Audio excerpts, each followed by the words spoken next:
Hare Krishna, mi nombre es Karunya Nitai Das. Estoy transmitiendo este video desde Guayaquil, Ecuador. Bueno, antes de empezar quisiera primero pedirles disculpas por el atraso, fallas técnicas. Estuve intentando con dos laptops, no sé qué pasó, es algo muy raro.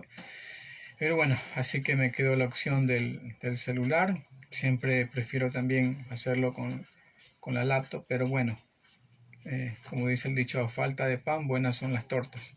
Y aquí estamos. Bien, entonces les doy la más cordial bienvenida a nuestro estudio del Bhagavad Gita tal como es.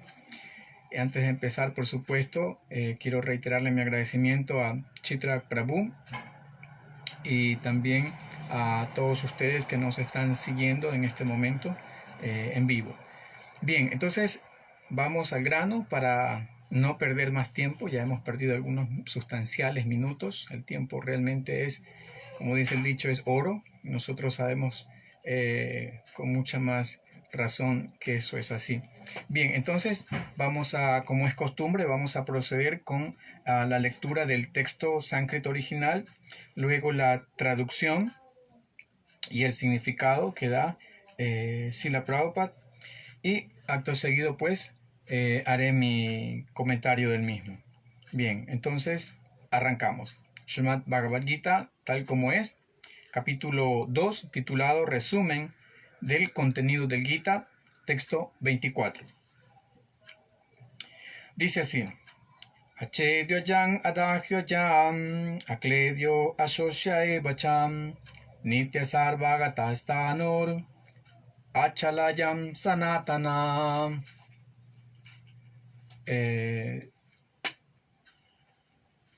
Perdón,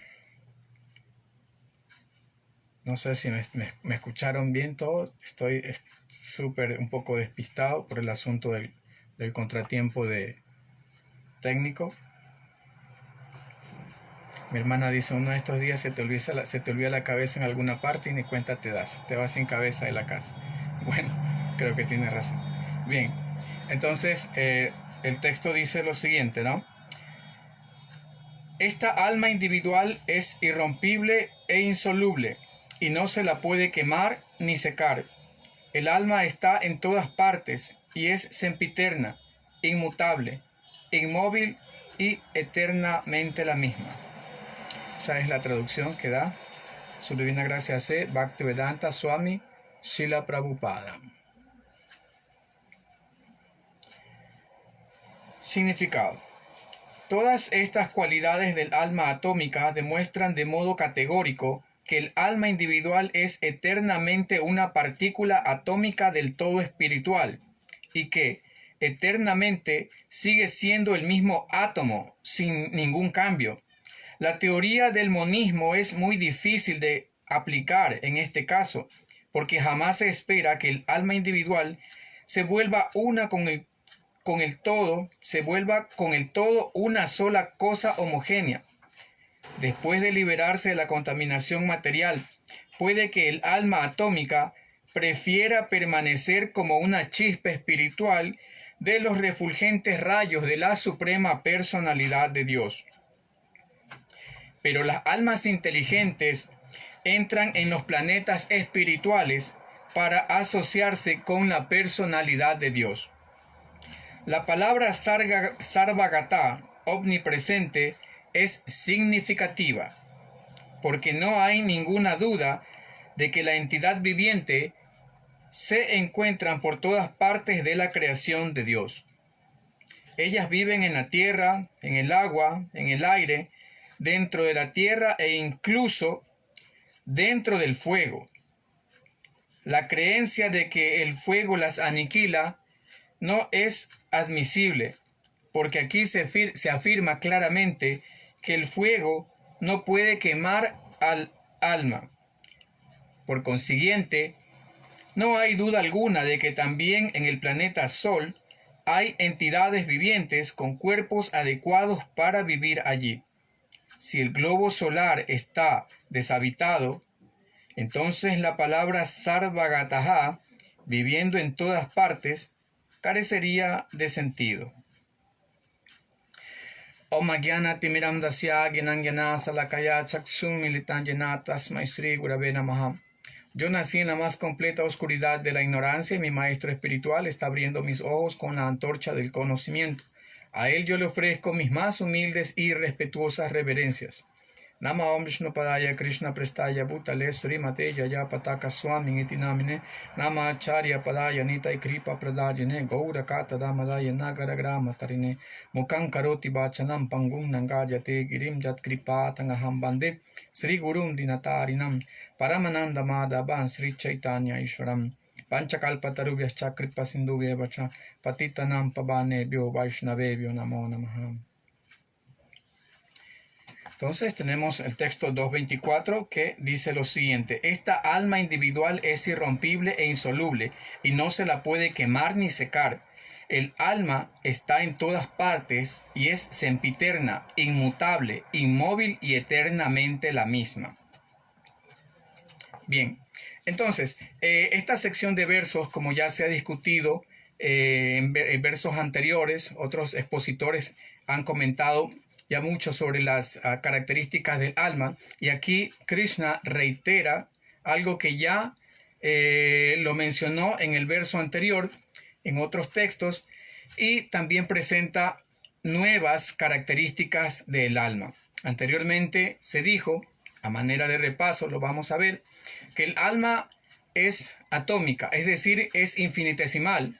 Habíamos mencionado en la ocasión anterior que tuve la oportunidad de hablar que el Srila Prabhupada cita de un Upanishad esa alusión a que el alma es sumamente pequeña comparada con la 10 milésima parte de la punta de un cabello, es decir, es prácticamente atómica. Y esta palabra atómica, Srila Prabhupada la repite varias veces en estos significados para hacer énfasis que el alma es de una dimensión muy, muy minúscula. Es un átomo pero espiritual. Así como en este cuerpo hay millones y trillones de átomos, existe uno que actúa como el propietario del cuerpo y cuya naturaleza es totalmente diferente a la naturaleza del cuerpo. Ese es un punto muy importante que debemos tener claro en este capítulo. ¿Por qué?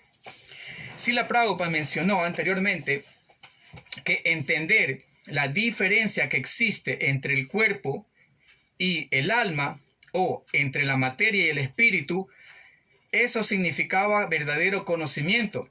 Y por lo tanto, eso implica que nosotros debemos tener bien claro, por lo menos intelectualmente, este hecho para proseguir de una manera sólida y efectiva en nuestro avance espiritual. Srila Prabhupada dijo, esto es el ABC de la vida espiritual. Si nosotros no tenemos claro este punto, no tenemos claro qué es el alma, no tenemos claro qué es el cuerpo y la relación que hay entre alma y cuerpo, entonces nuestra vida espiritual nos va a acarrear algunos problemas. Esto es como si en matemáticas nosotros desde el principio arrancamos con un error. Si tenemos que resolver un ejercicio, una ecuación, si al principio fallamos en un signo, en un punto, en una coma, en un decimal, eso significa que aunque las demás operaciones estén bien realizadas, el resultado no va a ser el deseado y lastimosamente no vamos a tener una buena calificación, o de hecho tal vez nuestra calificación sea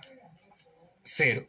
Ok, entonces, ¿qué significa conocimiento? Srila Prabhupada explicó que conocimiento significa entender la diferencia que hay entre el cuerpo y el alma, o entre la materia y el espíritu. Eso es lo que se ha venido resolviendo o explicando, exponiendo en versos anteriores, y se hizo de varias maneras. Se empleó algunas analogías, como por ejemplo en el 2.13 de Hinosmin Yata Dehe Koumaran Yovanan Yara, así como el alma encarnada pasa de un cuerpo, pasa de la niñez a la vejez y luego a la muerte. Asimismo, el alma pasa a otro cuerpo en el momento de la muerte, de Hantaram Praktir, es decir, se cambia el cuerpo, hay un cambio de cuerpo. Ya en esta vida mismo, como se explicó antes, se está cambiando de cuerpo y al final hay otro cambio de cuerpo. También se empleó una analogía muy, muy aplicable, que es con eso se explica la relación que hay entre el cuerpo y el alma. Es decir, que el cuerpo es para el alma lo mismo que la camisa es para el cuerpo. Es decir, una cobertura.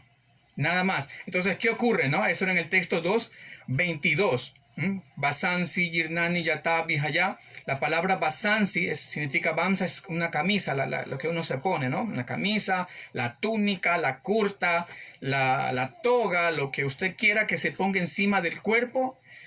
Luego, cuando ésta se envejece, cuando está raída, cuando está rota, cuando está ya muy deteriorada, simplemente se cambia y se pone una nueva, y uno está muy feliz por haber cambiado la camisa vieja por la nueva. Entonces, esa analogía se explicó en el texto 2:22. Por lo tanto, esa es la relación que hay. El alma es una chispa atómica, una chispa espiritual, cuya influencia se expande por todo este cuerpo. Eso también lo mencionamos anteriormente, citando el texto del Bhagavad Gita, el 13:34, en donde se decía que así como el sol está en un lugar, de la misma manera, el alma que está en un solo lugar, en la región del corazón, ilumina todo el cuerpo mediante la conciencia, ¿no? Yata prakashata yekan krishnan lokaneman ravi. Ravi es el sol. Así como el sol está en un punto, ilumina todo el universo, asimismo el alma que está en este cuerpo ilumina todo el cuerpo mediante la conciencia. 13:34. Bien, entonces esa es la dimensión del alma, está su posición, y acá se están revelando características importantísimas. Y en este caso en particular, Krishna está reiterándole algo que con dos palabras, dos características que ya las mencionó anteriormente. En el texto anterior, en el 23, dijo: Nainan chindanti shastrani, nainan dahati pavaka, na chainan kledeantepo, na soshayati maruta. Y aquí vemos que se repiten dos características que se mencionaron anteriormente. Es decir, si él dijo que el alma no se la puede cortar, no se la puede secar, no la puede quemar el fuego, etc., acá vuelve a reiterar que el alma no se la puede quemar y no se la puede secar. No se la puede secar, no se la puede marchitar. Esto lo mencionó en el texto anterior. Pero ¿por qué Krishna es reiterativo con estas características? Porque recordemos que Arjuna tenía temor de matar con sus armas a sus parientes.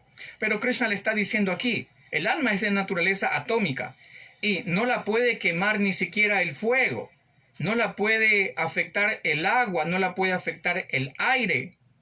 Esas son características que están aquí, con la palabra shosya y la palabra, tenemos aquí, déjeme ver exactamente, la palabra, una es shosya.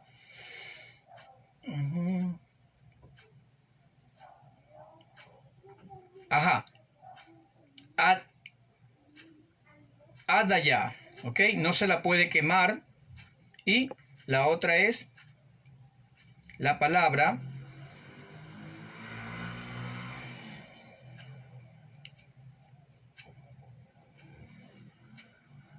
ashosya, sí, que no se la puede secar, que el aire no la puede secar, no la puede marchitar. Bien, entonces, ¿por qué Krishna le reitera esto? Porque Arjuna pensaba que iba a matar con sus espadas, con su espada, a sus parientes y maestros. Pero Krishna le dice: ¿cómo vas a matar con la espada a tus parientes si ni siquiera el fuego la puede eliminar? El fuego no la puede quemar.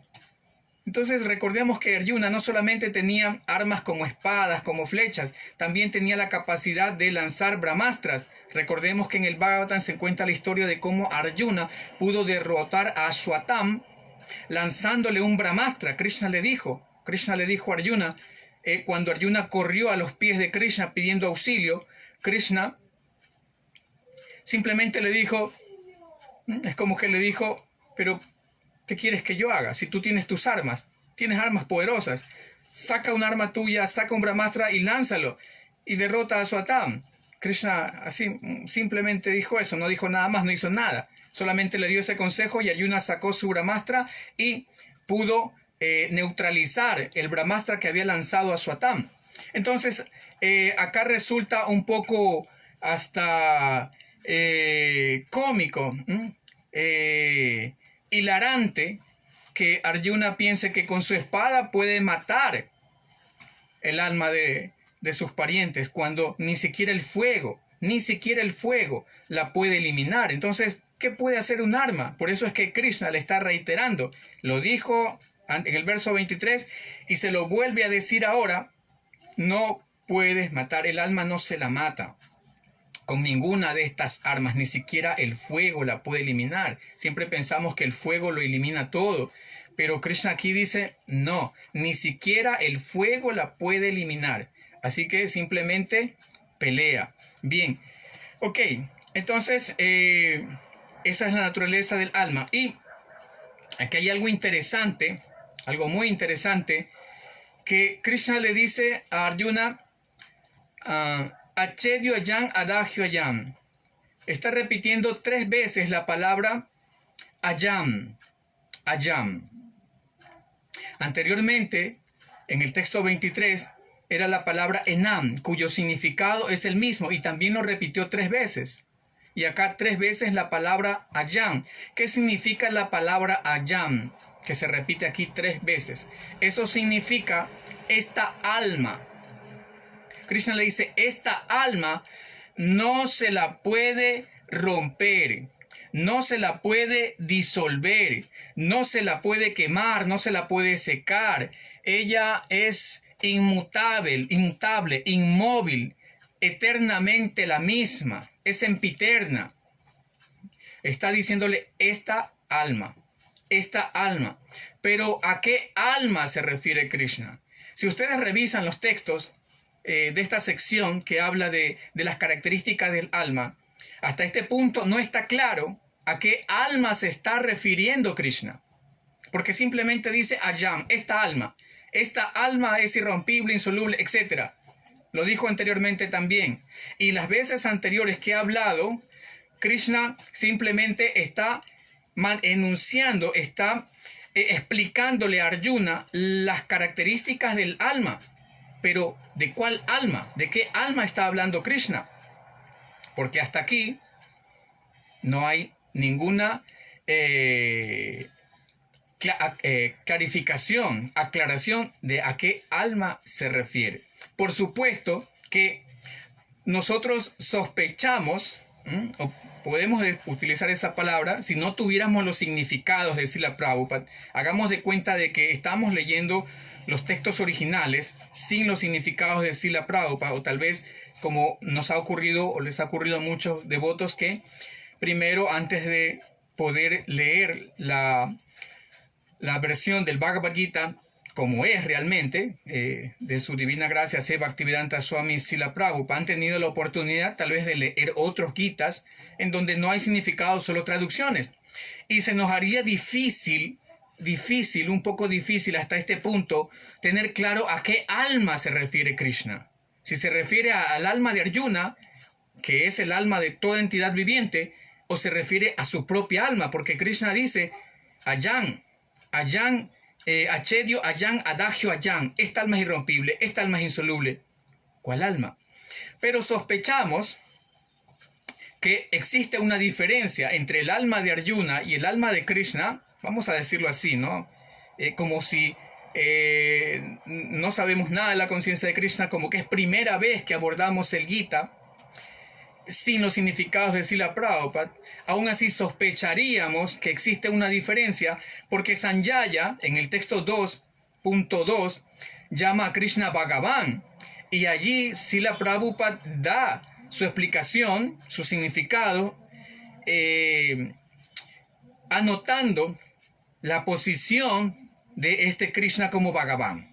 Entonces, Srila Prabhupada explica, ¿no?, que Él es el Supremo, la Suprema Personalidad de Dios, y en todos estos significados, y eso es otro punto que gracias a Srila Prabhupada nosotros podemos encontrar que existe una diferencia hasta este punto entre Krishna y Arjuna, porque Srila Prabhupada da sus importantes significados y desde el principio está marcando la diferencia que existe entre el alma suprema y el alma infinitesimal.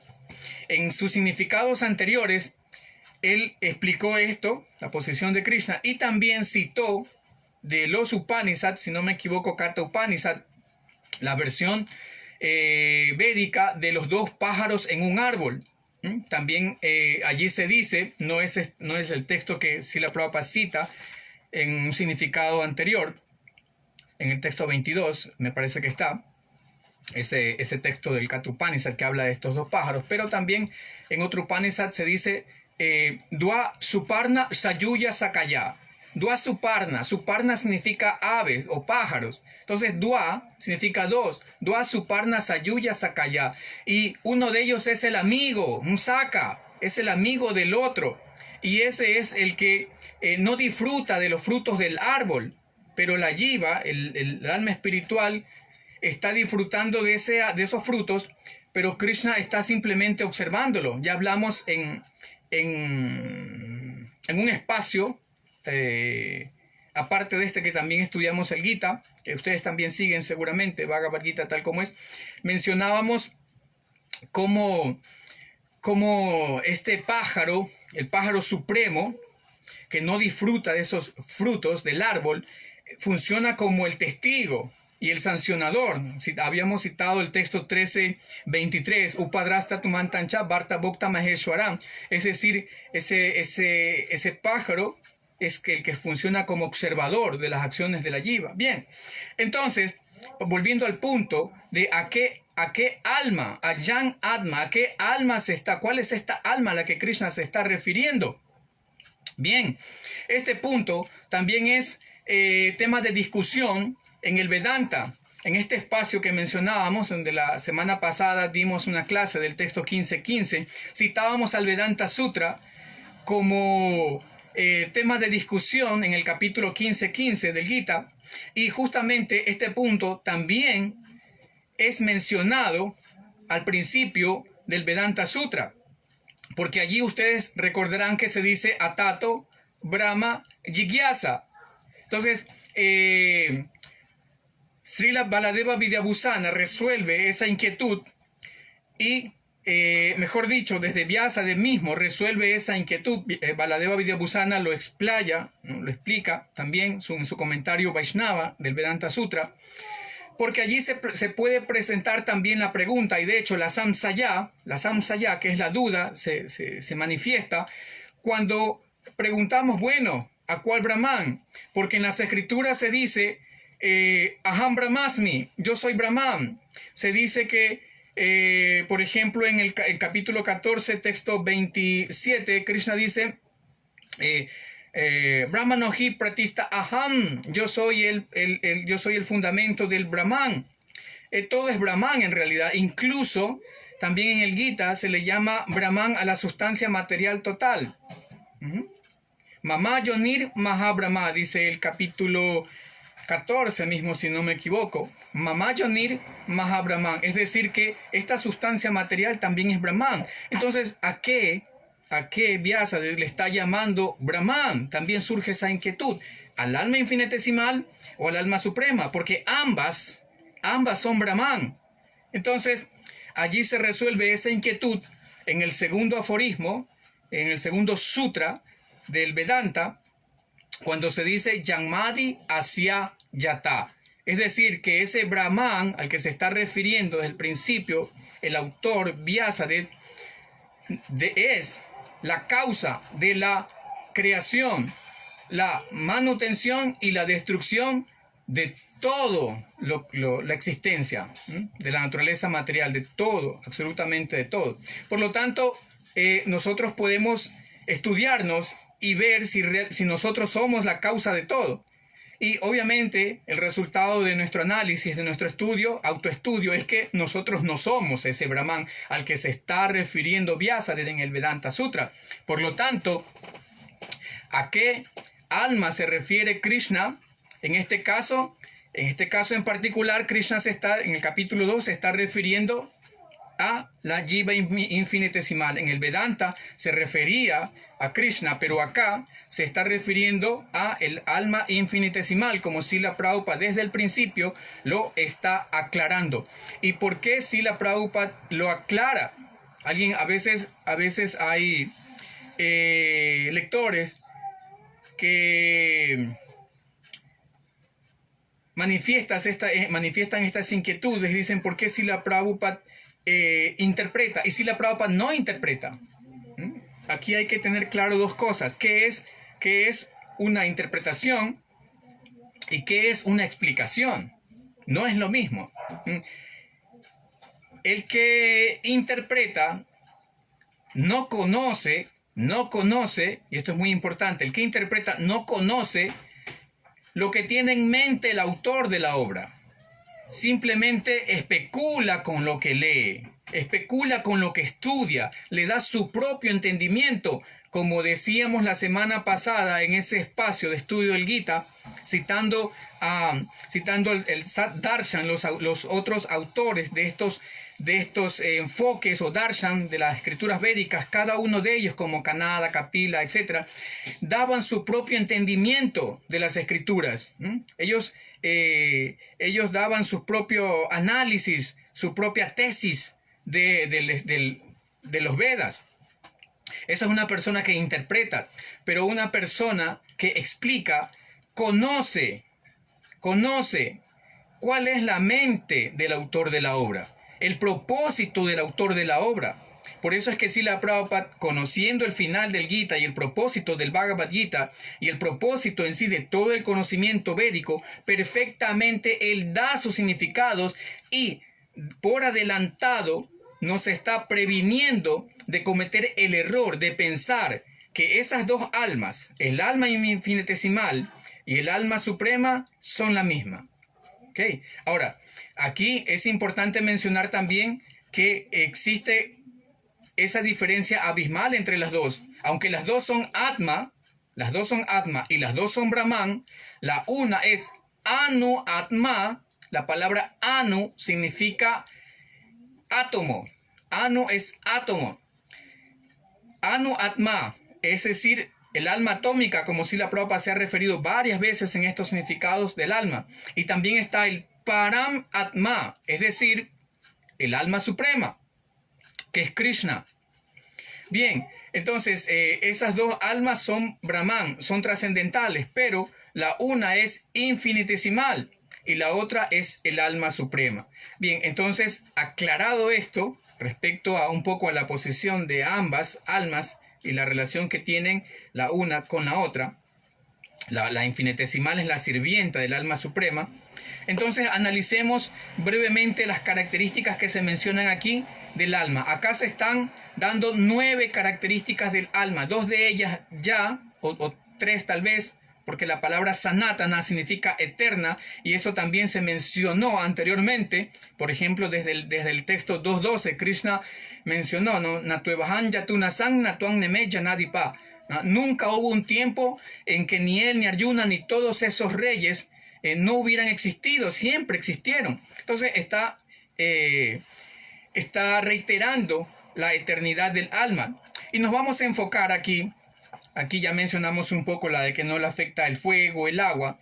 Nos vamos a centrar en cuatro características del alma. Tenemos aquí la palabra achedia, que significa irrompible, y tenemos la palabra acledia, que significa insoluble. La palabra achedia significa irrompible y acledia insoluble. Es decir, estas dos características, aunque son en concepto, en definición diferentes, porque romper significa sería como hacer que algo se fragmente. Sí, romper sería una fragmentación, como cuando se rompe un jarrón, se fragmenta. Y la otra es acledia, que significa que no se la puede disolver, es insoluble. Eso significa insoluble, que no se la puede disolver. Digamos que la una es a nivel físico, es decir, no se la puede romper, como un jarrón que se rompe, y la otra es no se la puede disolver, como si se tratase de alguna tinta que yo puedo disolver en el agua. Entonces, aunque ambos conceptos son diferentes, la conclusión a la que llevan las dos cosas es la misma, ya que se está hablando de desintegración, ya sea por el método de fragmentación o disolución. Estaríamos hablando de desintegración de una sustancia, pero esta sustancia espiritual conocida como Atma o el alma no se la puede afectar o no sufre ninguno de estos cambios, ni rompimiento ni disolución.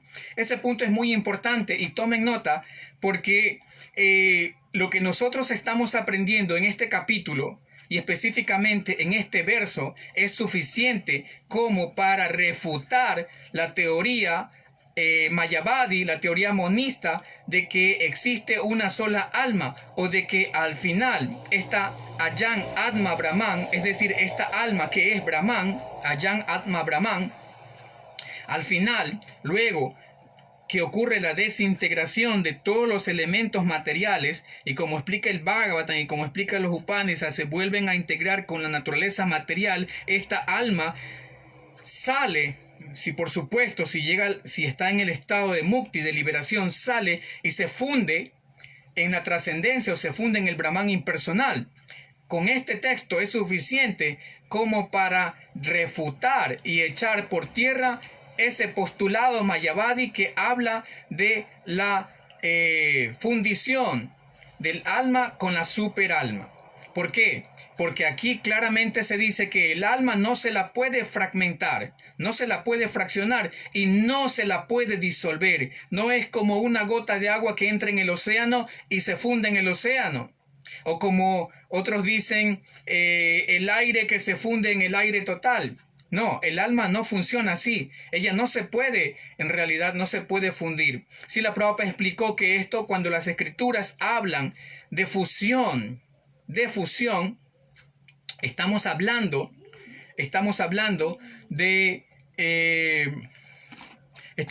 simplemente de una fusión aparente, de la misma manera en que parece que un pájaro verde se funde en un bosque verde.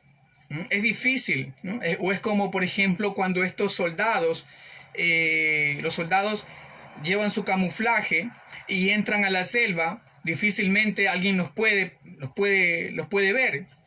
Se vuelven totalmente uno con su entorno. De la misma manera en que hay animales, ¿no? Eso se llama mimetismo, si no me equivoco, que toman el color del medio que los rodea. Sin embargo, no han perdido su individualidad. Ese es un punto muy importante. Es más, alguien puede decir, sí, pero una gota de agua se funde en el agua. Aparentemente, porque si analizamos la naturaleza atómica de esa gota de agua, vamos a encontrar que mentira, que sigue manteniendo su individualidad. Cada átomo sigue siendo un átomo individual de materia.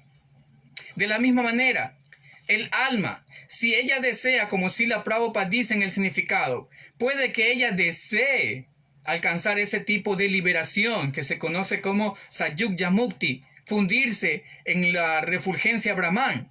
Pero eso no significa que ella haya perdido su individualidad, simplemente permanece allí por un tiempo como si se tratase de una mota de polvo que se encuentra suspendida en el aire, flotando. Pero no ha perdido su individualidad. Sigue siendo el alma totalmente siempre individual, porque esas son las características ontológicas, constitucionales o intrínsecas del alma. Nadie puede atentar contra eso. Ningún Mayavadi le puede decir con base, o por lo menos nosotros tenemos las escrituras, y aquí se reitera en este verso, por eso este verso es de estudio para todo estudiante serio de la ciencia del Bhagavad Gita, para que pueda refutar esas teorías mayavadis impersonalistas de la fusión del alma con la superalma.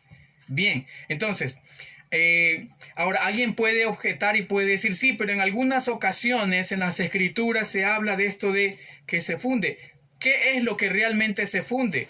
Lo que realmente se funde, o la verdadera fundición, es la fusión que existe, fundición o fusión que existe de intereses entre el alma liberada o el alma pura con los intereses del alma suprema. Eso es la verdadera fusión, la verdadera unidad. Eso es lo que verdaderamente se conoce como la fusión entre el alma y la superalma.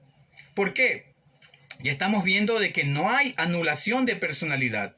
No hay tal cosa como fundición. Cuando se habla de este tema es porque se refiere a que el alma infinitesimal y el alma suprema se vuelven una en comunión de intereses, no de sustancias, sino de intereses. Recordemos que en la Biblia hay una bonita metáfora que dice que cuando un hombre se casa con una mujer se vuelven una sola carne. ¿Han escuchado eso en la Biblia? Sí, ahí está, creo que varias veces. Se vuelven una sola carne. ¿Significa que se han de hecho vuelto una sola carne? ¿Se han vuelto una sustancia amorfa allí con cuatro brazos, cuatro ojos ¿no? Están todos hechos una sola ahí? No.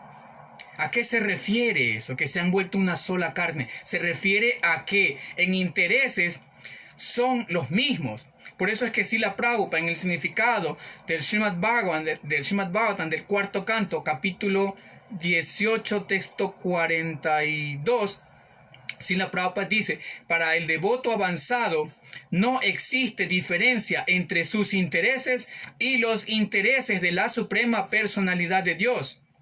Él nunca piensa o busca un interés aparte de los intereses del Señor. Y los intereses del Señor son los intereses del alma avanzada, del devoto puro. No hay diferencia de intereses. Y lo podemos observar en la persona de Srila Prabhupada.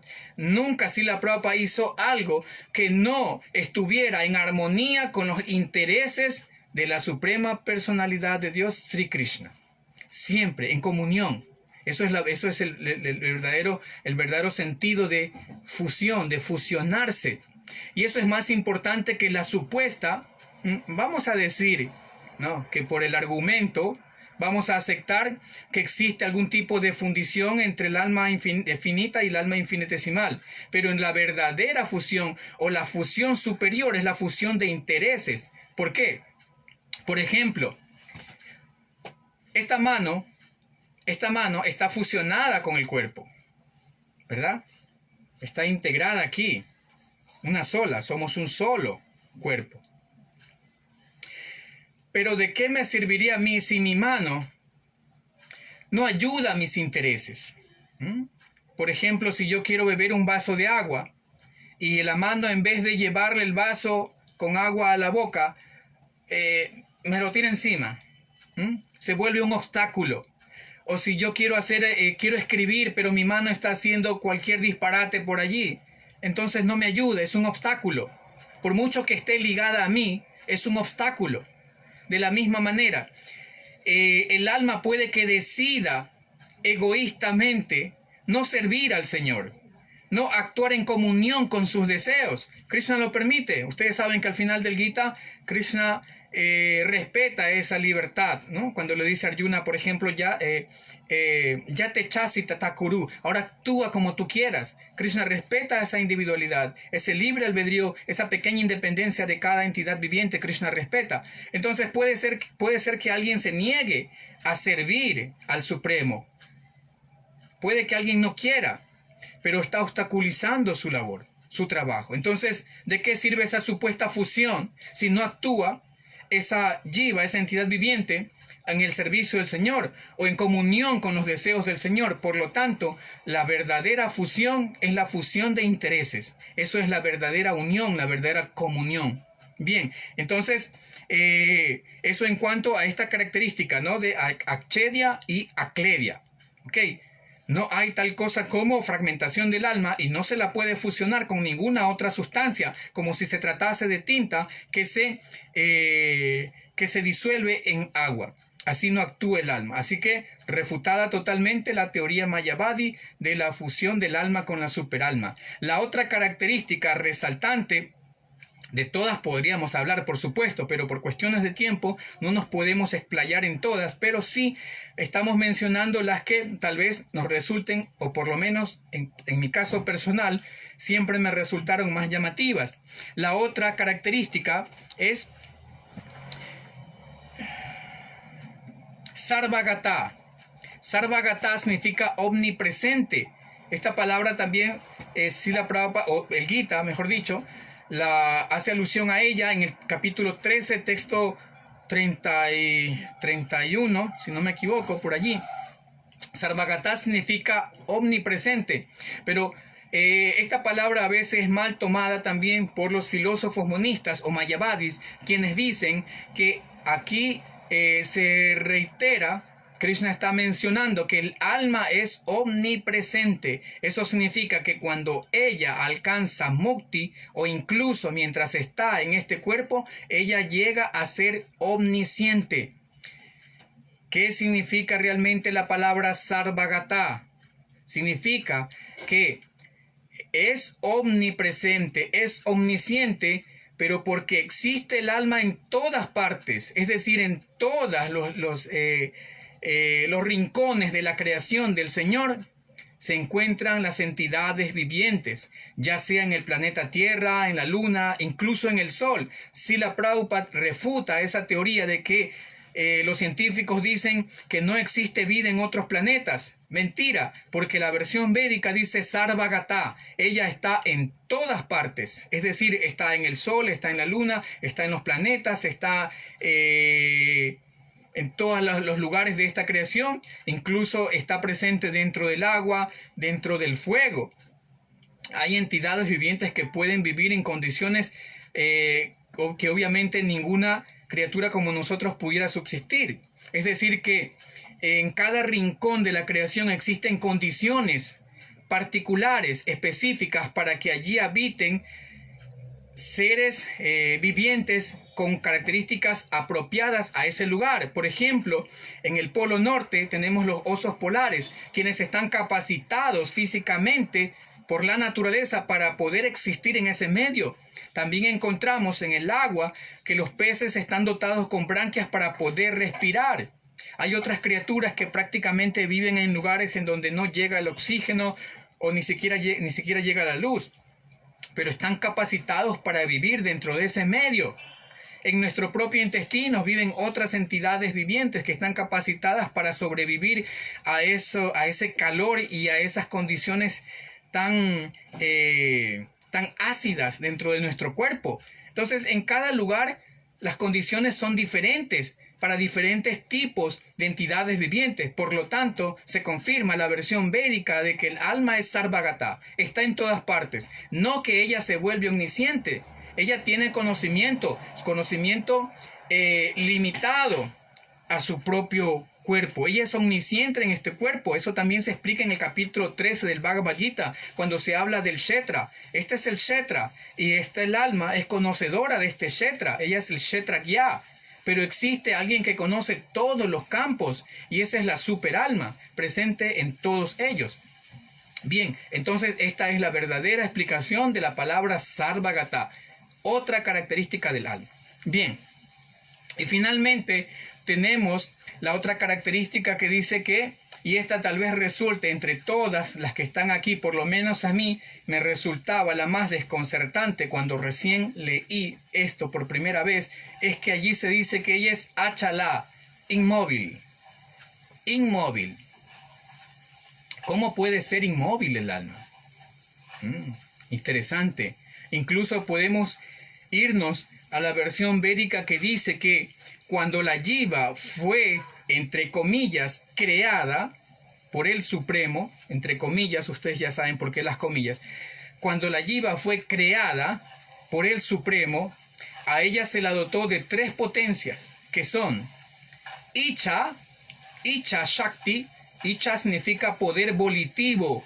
Por eso Krishna le dijo a Arjuna lo que mencionamos, Yate Chasi Tatakuru. Yate Icha, Yate Chasi, Icha, Yate Chasi Tatakuru. Es decir, tú decides, es tu voluntad. Ok, entonces Icha Shakti significa poder volitivo, libre albedrío, poder de decisión. Eso se le imbuyó a la Jiva en el momento de su creación. 1, 2. Se le dotó con Kriya Shakti. Kriya Shakti, Kriya significa acción. Acción. La Jiva por naturaleza es activa. Y se le dio Jnana, conocimiento. Entonces aquí encontramos que Por naturaleza la jiva es activa, kriya, como se menciona en el texto 13, en el texto 13:30 del Gita. Allí se dice Prakritaiva Chakarvani. Ahí se dice que este cuerpo que este cuerpo es el que está actuando en realidad, pero que en realidad el alma que está dentro de este cuerpo hecho de naturaleza material, Prakritaiva Chakarmani, que es la que actúa dentro de este cuerpo, ella realmente no hace nada. Ella permanece inmóvil. Y dice, el texto, dice que ya pashyati tatat manan akartaran shapashyati. Pashyati, la palabra pashyati significa aquel que realmente ve, puede darse cuenta de esto, de que el alma permanece inmóvil dentro del cuerpo, pero lo que actúa es el cuerpo en sí. Entonces, ¿cómo podemos armonizar esta declaración con la declaración de que el alma de por sí es activa? La disyuntiva se resuelve porque el alma es muy activa en términos espirituales, pero inactiva en términos materiales. Es decir, que aunque el alma está dentro de este cuerpo, ella en realidad, por naturaleza, no realiza ninguna acción material. Ninguna acción material, porque ella es totalmente trascendental, ella es totalmente pura, pero ella es activa en sentido espiritual. Por eso es que se dice que cuando el alma se libera, esa liberación significa que ella está en ese momento libre de cualquier atadura y puede actuar libremente para el servicio del Señor. Es decir, en ese momento las ataduras que son este cuerpo material se disuelven y ella puede actuar en su ser espiritual de diferentes maneras, de múltiples formas, para el servicio del Señor. Podemos recordar la analogía, ¿no?, del pasajero que va dentro del carruaje, que va conducido por el cochero que tira a los caballos con unas cuerdas. Encontramos que ese pasajero no hace nada, aunque podemos ver que el carruaje se dirige para ciertos lugares, para la izquierda, para la derecha, podemos decirlo ahora dentro de un automóvil, el automóvil va para aquí, para allá, pero en realidad el alma es un pasajero que no hace nada material. Ahora alguien puede decir, esto significa que haga lo que haga, yo no voy a verme comprometido con esas acciones. Definitivamente que no. O sea, o mejor dicho, sí. Es decir, que el alma, y Srila Prabhupada lo explica en ese significado del capítulo 13:30 de este verso que citábamos, que habla de que el que realmente ve pashyati, la palabra pashyati es muy citada en el Gita, en todos los libros. Pashyati significa ver, aquel que realmente ve con visión trascendental se da cuenta de que el ser espiritual en realidad no ejecuta ninguna labor material.